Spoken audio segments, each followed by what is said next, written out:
नमस्कार, तुम्ही बघत आहात जनहित समाचार यूट्यूब चॅनल. बघा आजच्या घडामोडी. मी तुमचा बाबुराव करी.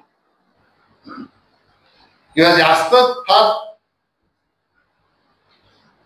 नॉलेज असेल तर पत्रकार बंधू एकत्र बोलवलं सगळ्यांना जास्त चांगलं, अजून माहिती पडेल काय खासदार की खासदार की नाही. आता मला वाटतं माझं सगळं सांगून झालं. तर तुम्हाला प्रश्न विचारायचा असेल तर विचारा. उपस्थित केला होता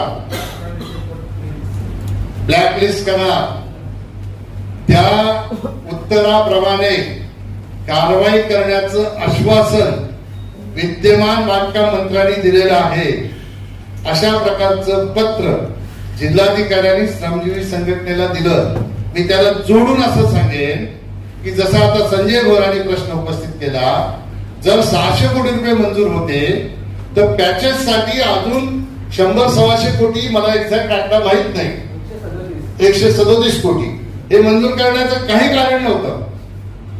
आता 137 कोटी रुपये मंजूर केले तर ते कोणाच्या खिशात गेले आणि प्री बीड साठी पात्र नसताना, बीड कॅपॅसिटी संपली असताना पात्र का केलं?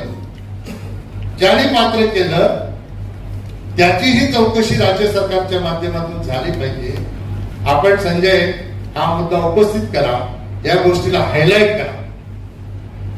बीड कॅपॅसिटी नसताना पात्र करणारे जे अधिकारी आहेत त्यांना सुद्धा राज्य सरकारने चौकशी करून त्यांच्यावर कारवाई केली पाहिजे. अशा प्रकारची मागणी मी आज आपल्या माध्यमातून करतो. त्याला तुम्ही हायलाइट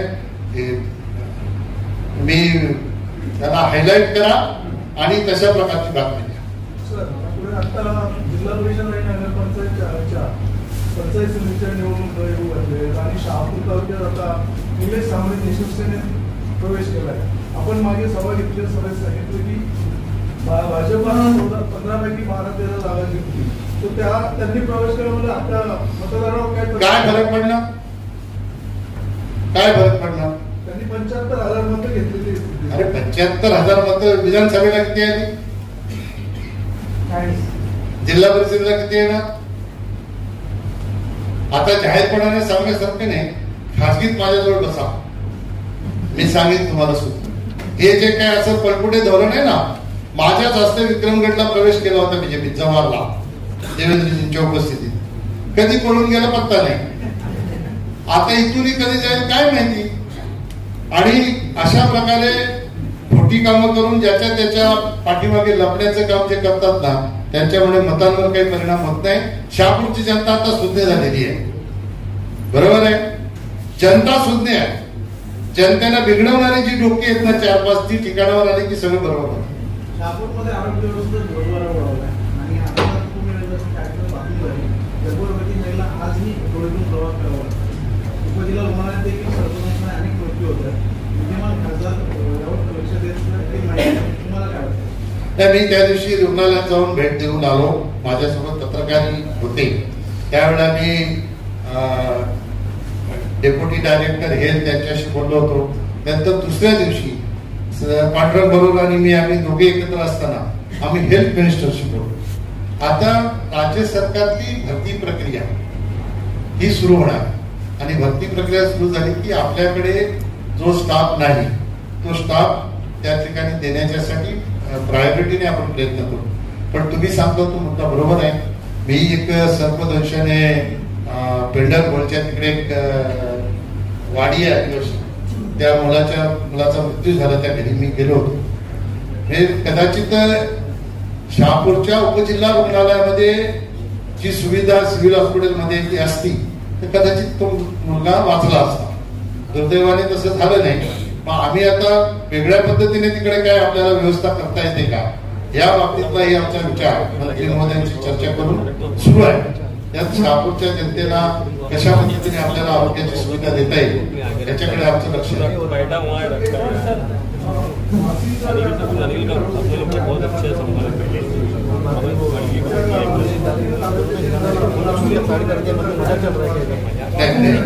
मी आता सांगितलं ग्रामीण रुग्णालय हे शेवटी जिल्हा रुग्णालय, ग्रामीण रुग्णालय आपल्याकडे उपजिल्हा रुग्णालय तालुक्याच्या ठिकाणी, उपजिल्हा रुग्णालय आणि ग्रामीण रुग्णालय परत वाशिमला.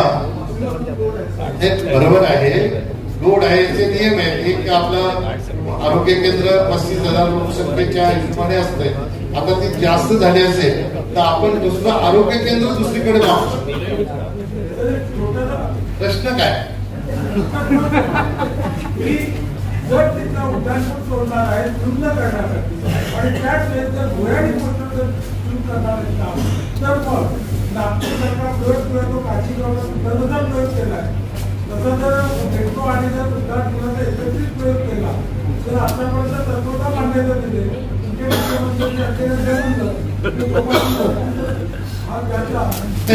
याच्यात आता असं आहे बघा, आपण टेक्निकल माणसं नाही आहोत, पत्रकार आहे मी, राजकारण.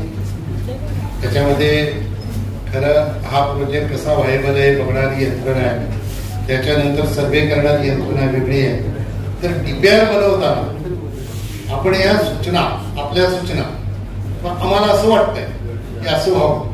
आपण ज्या सूचना केल्या त्या सूचना एका पत्रात उल्लेख करून सन्माननीय मुख्यमंत्र्यांपर्यंत पोहोचवण्याचं काम आपण नक्की करू.